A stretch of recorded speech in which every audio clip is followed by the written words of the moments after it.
Olá, pessoal, tudo bem? Nós vamos finalizar essa nossa questão da indústria cultural. Nós entramos na questão da moda, do mercado, do consumo, da mídia. Agora nós vamos continuar falando da mídia, mas em especial a mídia jornalística. Até que ponto os telejornais, as notícias colaboram para essa inserção da indústria cultural?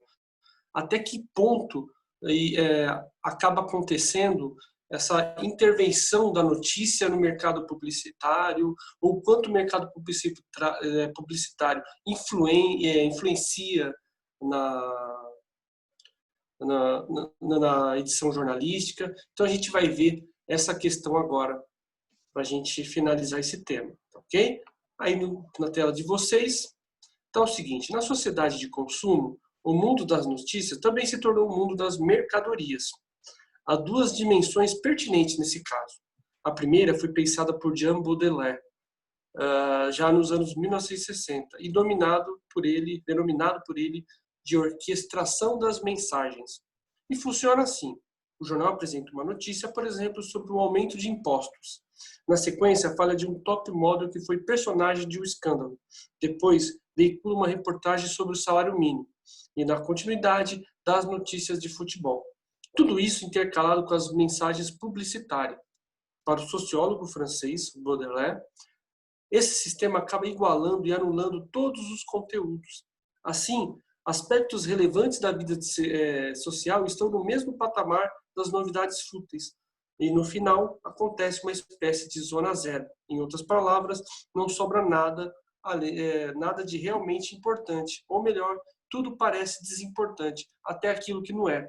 E uma coisa interessante para a gente observar é que, aos poucos, aquelas primeiras notícias, elas mais relevantes na vida social, ela vai se tornando, vai esquecendo.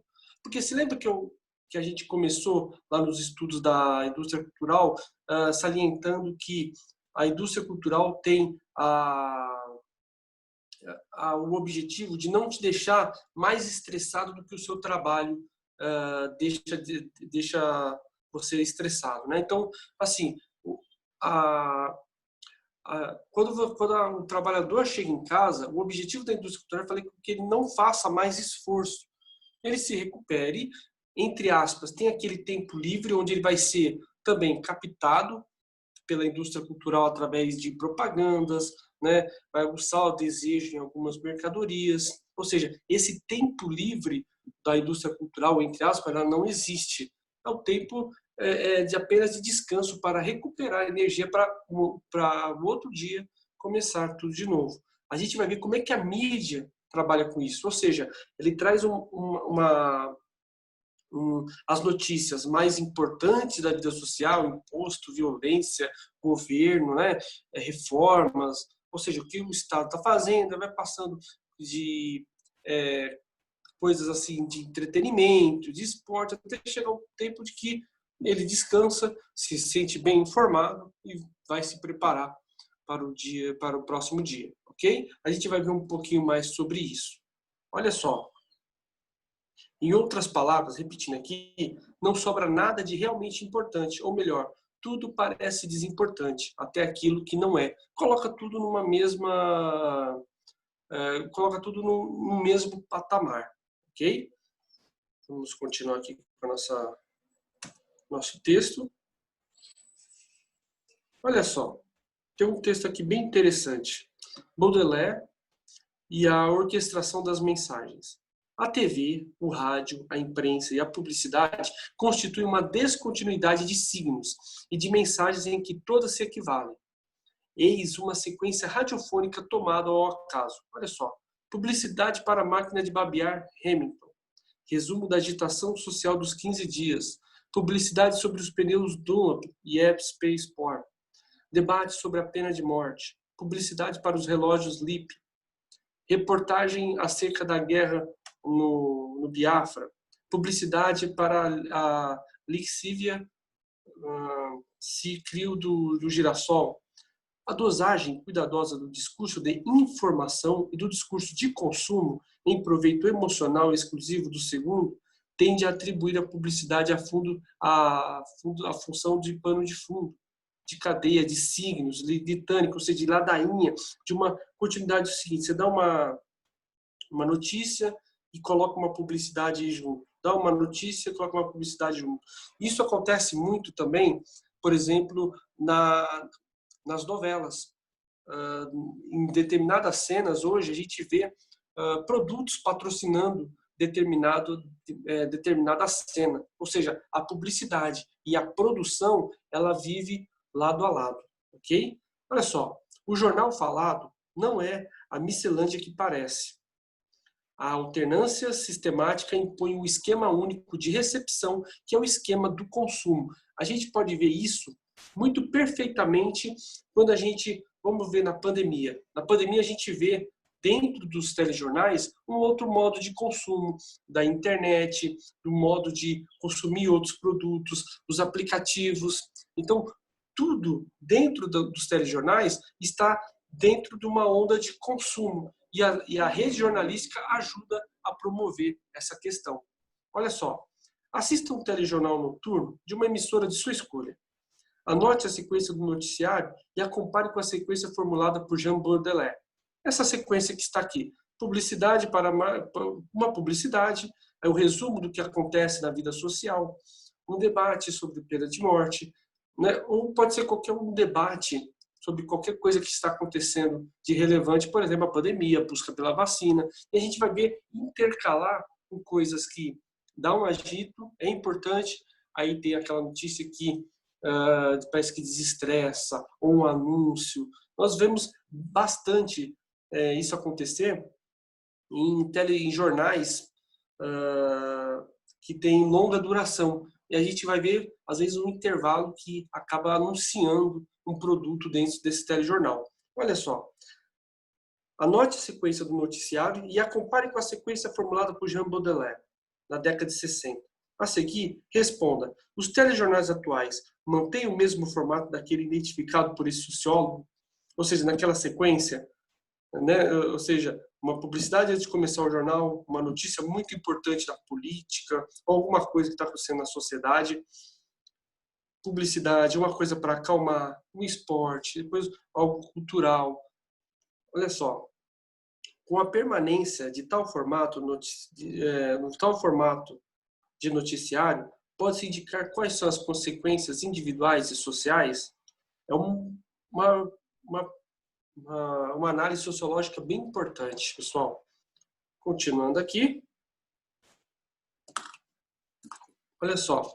A segunda dimensão importante da mercantilização das notícias, ou seja, a transformação do mundo das notícias em um mundo de mercadoria, resulta no simples fato de que os telejornais necessitam de audiência. No que entendemos por indústria cultural, o tempo também se transformou em mercadoria. É vendido na forma de espaço publicitário, isso é, nos jornais, TVs, rádio, revistas, sites de internet, né, aplicativos, e aí por aí vai. E eles vendem espaço ou tempo para os anunciantes. Em geral, os preços são bastante altos e para conseguir anunciantes, as emissoras devem garantir que as mensagens publicitárias serão vistas ou ouvidas, né, independente se for o rádio, por exemplo, por muita gente. Para que isso aconteça, presta atenção, gente, é necessário que existam sempre novidade. As notícias, assim como as mercadorias, devem ser renovadas de forma rápida para que o telespectador não mude de emissora. Ou seja, para segurar a audiência, a emissora tem que sempre chamar a atenção com notícias novas, com coisas que vão distraindo o seu telespectador, ok? Olha só, acompanhando os telejornais, isso é facilmente percebido. Uma notícia explode, ocupa um grande tempo no ar. Repórteres são acionados, especialistas no assunto são chamados para fazer análise ou dar palpites. No decorrer do tempo, mesmo que os desdobramentos reais do fato ainda sejam relevantes, ele vai perdendo espaço na mídia para que outra notícia, mercadoria, ocupe o seu lugar. Ou seja, sabe aquele tema que sempre vai cansando o pessoal e o pessoal vai, já estou enjoado dessa notícia, vou mudar de canal? Ou seja, então, mesmo que aquele fato seja ainda relevante para a sociedade, aos poucos a mídia vai deixando cair no esquecimento, porque precisa renovar as suas informações para continuar mantendo a sua audiência e assim, ao mesmo tempo, conseguir vender bons espaços publicitários, ok? Então, isso a gente vê uma relação muito umbilical entre a indústria cultural, o mercado publicitário e as notícias. As notícias também viraram mercadoria. Ou seja, se uma tal notícia não está chamando atenção, se um determinado tema não chama atenção, logo é substituído. E assim a gente vê dentro da televisão, é muito facilmente quando um jornal, quando um programa de variedades não chama atenção. Se não chama atenção dos anunciantes, esse jornal acaba perdendo a sua grade, o seu espaço dentro da televisão. Isso não é só dentro da televisão. Pode ser, por exemplo, um programa na internet. Se não tem anunciadores, esse programa cai. Esse programa acaba desaparecendo. Ok? E se não chama audiência, né? Então, para o mercado publicitário, se eu não tenho um programa que dá audiência, o que eu vou oferecer para o mercado publicitário? Qual é a audiência? Qual é o motivo que o mercado publicitário vai comprar o meu programa? Nada, né? Então, o mercado publicitário ele sempre paga por esse tempo. Tempo dentro da indústria cultural ele é dinheiro. No capitalismo, esse horário que a gente tem cronológico, das horas, né, para fazer tudo, ele é próprio imposto pelo capitalismo, que inicia fortemente lá no positivismo.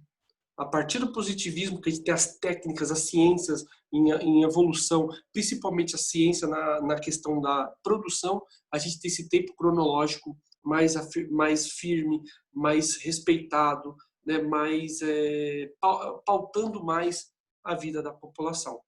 Ok? Então, pessoal, a gente fica por aqui. Tá? A gente vai depois fazer os exercícios.